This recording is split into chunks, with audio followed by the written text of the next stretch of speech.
Hi, hello.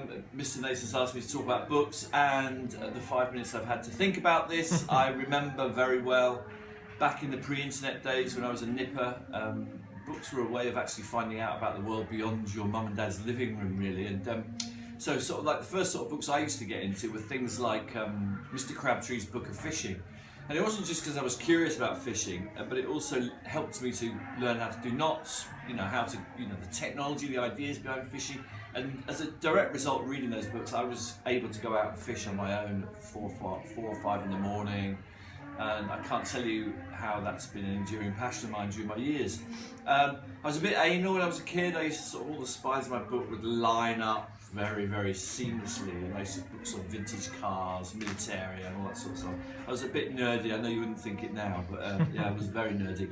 And then Alan Garner, of course. Alan Garner, Weirdstone and Brisingamen, and Muna Gomrath and Elidor. They were the books that really fired my imagination as a young teenager. And then Kes, we were just talking about it, Danny, Kes, which was called in book form Kestrel for a Knave. Fantastic story about a northern lad who was disenfranchised, depressed, had an older brother who bullied him, but he found happiness and contentment by rearing a kestrel. Became a famous Ken Loach film as well. And I still read now, although obviously I'm reflecting on my reading. I read a lot of articles online, but I still like the feel of books, especially American paperbacks.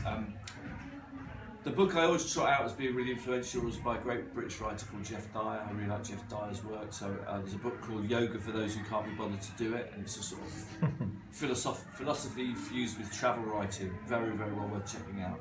And again, I was saying to Mr. Nason, Tim O'Brien's The Things They Carried. What an amazing, amazing book! Because it's a memoir about his experiences in the Vietnam War, but it's also a treatise on what the function of the novel is, and really poses really hard questions about truth in the novel.